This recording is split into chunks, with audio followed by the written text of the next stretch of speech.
11వ వచనం నుంచి చూద్దాం. రాబోవు దినములందు దేశములో నేను క్షామము పుట్టింతును, అది అన్నపానము లేకపోవడం చేత కలుగు క్షామము కాక యెహోవా మాటను వినకపోవుట వలన కలుగు క్షామముగా ఉండును. ఇదే యెహోవా వాక్కు. హల్లెలూయా, హల్లెలూయా. చూడండి, దేవుడు చెప్తున్న మాట ఎంత శ్రేష్టమైందంటే అంత శ్రేష్టమైంది. ఆ మాట వినడానికి దేవుడు మనకిచ్చిన కృప ఇంకా ఉన్నతమైంది. హల్లెలూయా. ఎందుకనంటే ఆ మాట మాత్రమే మనం ఈ లోకంలో ఏ విధంగా బ్రతకాలో నేర్పించింది. హల్లెలూయా. అందుకే నా ప్రభు చెప్తున్న మాటలు ఏంటంటే, రాబో దినములలో దేశములో నేను క్షామము పుట్టింతును. హల్లెలూయా. ఇక్కడ దేవుడు చెప్తున్న మాటలు ఏంటంటే, అనేకులు అంటారు ఏమనంటే, దేవా నాకు ఎందుకు శ్రమలు వస్తున్నాయి, నేను ఎందుకు ఇటువంటి బాధలు అనుభవిస్తున్నాను, ఇటువంటి శ్రమలు నేను ఎదుర్కోవడానికి కారణం ఏంటిది? చాలామంది అనుకుంటారు, ప్రార్థన చేస్తారు, ఆ ప్రార్థన ప్రకారం అనేక మంది చెప్తారు, అయ్యా మా కుటుంబంలో ఈ సమస్యలు, మా కుటుంబంలో ఇవి అవి అని అనేకమైనవి తెలియజేస్తుంటారు అందరికీ. కానీ నువ్వు ఎంత తెలియపరిచినా కానీ, నువ్వు ఎంత అనేకులకు ప్రార్థన చేయమని రిక్వెస్ట్ చేసినా కానీ, నీ యొక్క శ్రమలు కానీ, నీ యొక్క ఇబ్బందులు కానీ అవి తొలగిపోతాయి అంటే అది అంత మాత్రం కాదు. హల్లెలూయా. బాగా విన్నట్లయితే దేవుడు చెప్తున్న మాట ఏంటంటే, రాబో దినములలో దేశములో నేను క్షామము పుట్టింతును. హల్లెలూయా. ఏం చేస్తానంట? క్షామము పుట్టింతును నేను. ఏ క్షామము? క్షామము అనగా కరువు రప్పిస్తా నేను. నీకు ఒక శ్రమ సంభవించింది, నువ్వు ఇబ్బందులు పాలవుతావు. నీవు ఆ కరువులోకి వెళ్ళడానికి, ఆ ఇబ్బందులు ఎదుర్కోవడానికి కారణం ఏంటిది? కారణం ఏంటిదంటే, నా ప్రభు చెప్తున్నాడు ఏంటంటే, యెహోవా మాట వినకపోవుట వలన నీకు ఈ కరువు పుట్టెను. హల్లెలూయా. ఎందుకని నా ప్రభు చెప్తున్నాడంటే, అనేక మంది నాకు ఎందుకు శ్రమలు వస్తున్నాయి, ఎందుకు ఈ ఇబ్బందులు పడుతున్నాను, నేను నా కుటుంబంలో సమాధానం లేదు, నా కుటుంబంలో ఏమీ లేదు, నేను ఎందుకు ఎదుర్కొంటున్నాను? అనేక మంది ఇదే బాధలు. ఎందుకు ఈ బాధలు అనుభవిస్తున్నారంటే, ఒక్కటే గుర్తుపెట్టుకున్న ప్రభు చెప్తున్నాడు, ఈ కరువు, ఈ శ్రమలు నీకు ఎందుకు సంభవిస్తున్నాయి అంటే, ఆయన అంటున్నాడు, యెహోవా మాట నువ్వు వినకపోవుట వలన. హల్లెలూయా. ఎవరి మాట అంట?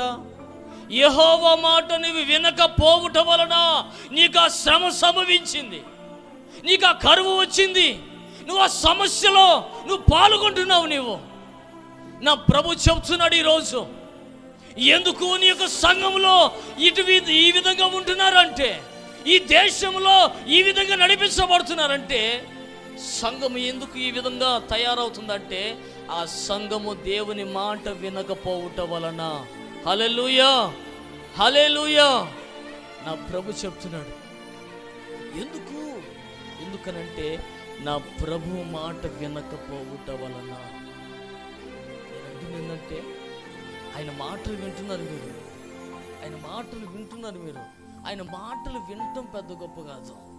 ఆ మాటల ప్రకారం జీవిస్తేనే ఆ కరువును నీ దగ్గరికి రానికుండా, ఆ శ్రమలు నీ దగ్గరికి రానికుండా నా ప్రభువు నిన్ను కాచి కాపాడుతాడు. హల్లెలూయా.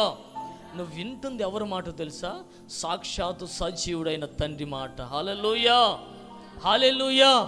అందుకే నా ప్రభు అంటున్నాడు, నీవు ఆయన మాట వినకపోవుట వలన నీకు ఈ సమస్య సంభవించింది, ఈ శ్రమ సంభవించింది, ఇటువంటి సమాధానం లేని జీవితం అనుభవిస్తున్నావు. ఎందుకు అంటే ఆయన మాటని వినట్లా. ఆయన మాట వినట్లయితే నీకు ఈ కరువు సంభవించేదా? ఈ క్షామం ఆ దేశంలో పుట్టేదా? ఆ సంఘంలో ఏర్పడేదా?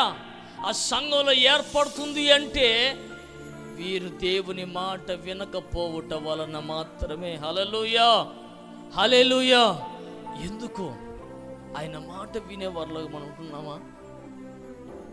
ఆయన మాటలు వింటున్నాము సరిగ్గా? మనం వినము. అర్జునుడు సినిమా పుట్టినాడు. అది ఎందుకనంటే ఆ మాటలో ఉంది శక్తి. హల్లెలూయా. ఆ మాట ఎప్పుడైతే నువ్వు మనస్ఫూర్తిగా స్వీకరిస్తావో ఆ శక్తి నిన్ను ఎంత దూరం నడిపించగలదో అంత దూరం నడిపించింది. హల్లెలూయా. అందుకే నా ప్రభు చెప్తున్నాడు, నీకు ఎందుకు కరువు సంభవించిందంటే నీవు ఆయన మాట వినక. హల్లెలూయా. ఆయన మాట వినేవారిలాగా మనం ఉన్నామా? ఆయన మాట వింటే ఏమవుతుంది? ఆయన మాట వింటే ఏ విధంగా ఉంటాను నేను? ఆయన మాట వినకపోతే నేను ఏ విధంగా ఉంటాను? చూద్దాం మాట. యెషయా రాసిన గ్రంథం చూద్దాం అందరూ. యెషయా రాసిన గ్రంథం 1వ అధ్యాయము 1వ అధ్యాయము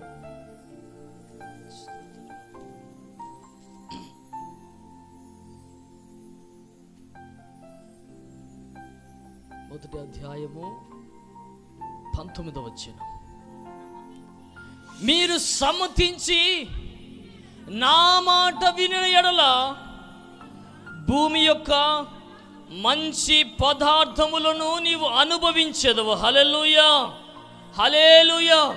నా ప్రభు చెప్తున్న మాట ఏంటంటే నీవు ఆయన మాట వినిన ఎడల, నీవు ఆయన మాట ప్రకారం నడిచిన ఎడల, నా ప్రభు చెప్తున్నాడు ఆయన మాట వెనకే నీకు శ్రమలు, ఆయన మాట వెనకే నీకు ఇటువంటి రోగము, ఆయన మాట వెనకే నీ కుటుంబంలో శోధన. ఆయన మాట వినినట్లయితే నా ప్రభు చెప్తున్నాడు ఏమనంటే, ఏం చెప్తున్నాడు? నా మాట మీరు వినిన ఎడల మీరు ఈ భూమి మీద మంచి పదార్థముల చేత ఏందంట మీరు అనుభవిస్తారు. హల్లెలూయా, హల్లెలూయా. ఎందుకని నా ప్రభు చెప్తున్నాడంటే, నువ్వు ఎందుకు సుఖంగా బ్రతకలేకపోతున్నావు? ఎందుకు నీకు వచ్చిన జీతము నీవు అనుభవించలేకపోతున్నావు అంటే ఆయన మాట వినకపోవటం వలన మాత్రమే. చాలామందికి డబ్బులు వస్తాయి, కానీ ఆ డబ్బులు ఎటు వెళ్ళిపోతాయో తెలియదు. ఏ మూల నుంచి ₹1,00,000 వచ్చినా ఆ ₹1,00,000 ఎటు నుంచి ఎటు పోతాయో కూడా తెలియదు. అది అనుభవించడానికి దేవుడు యోగ్యత ఈడ నీకు.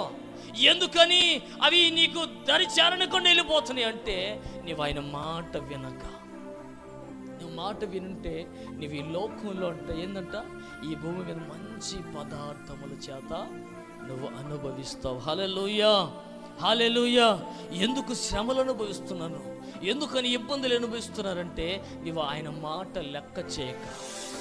అక్కడ ఏమంటున్నాడంటే ఆయన మాట సమ్మతించి. సమ్మతించడం అంటే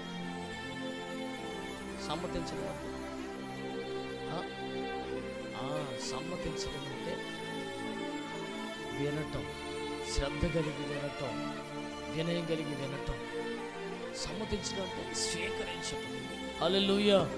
అందుకే నా ప్రభు అంటున్నాడు ఆయన మాట నువ్వు అంగీకరించి, ఆయన మాట నువ్వు విని, ఆయన మాట ప్రకారం నడుచుకుంటే ఈ లోకములో నీవు మంచి పదార్థముల చేత నీవు అనుభవిస్తావని, నీవు నడిపించబడతావని, నీ కుటుంబం అంతా సంతోషంగా నడిపించబడుతుందని నా ప్రభు మీతో చెప్తున్నాడు. హల్లెలూయా. ఎందుకు సంఘములో ఉన్నవారు ఇటువంటి ఇబ్బందులు ఎదుర్కొంటున్నారంటే ఆ సంఘము దేవుని మాట వినకపోవటం వలన మాత్రమే. ఈ లోకంలో జీవించే వారికి మనకి ఒక ప్రత్యేకమైన జీవితం ఉండాలా. హల్లెలూయా. లోకంలో జీవించినట్లుగా మనము జీవించకూడదు అంటే అర్థమవుతుందా? లోకంలో వాళ్ళు కూడా జీవిస్తున్నారు, కానీ వాళ్ళకన్నా ఒక ప్రత్యేకంగా జీవించాలి మనం. హల్లెలూయా. ఆ ప్రత్యేకత ఎప్పుడు వచ్చిందంటే నువ్వు ఎప్పుడైతే ఆయన మాటలను అంగీకరిస్తే, ఎప్పుడైతే ఆయన మాటలను అంగీకరిస్తే, ఆయన మాటల వలన నువ్వు సమ్మతించి ఆయన మాట వినగలిగితే, ఆయన మాటలకు వినయం కలిగి ఉండగలిగితే నా ప్రభు ఉంటున్నాడు ఈ భూమి మీద మంచి పదార్థములు కాదంట, ఇంకా శ్రేష్టమైన పదార్థముల చేత నిన్ను తృప్తిపరుస్తాడు. హల్లెలూయా.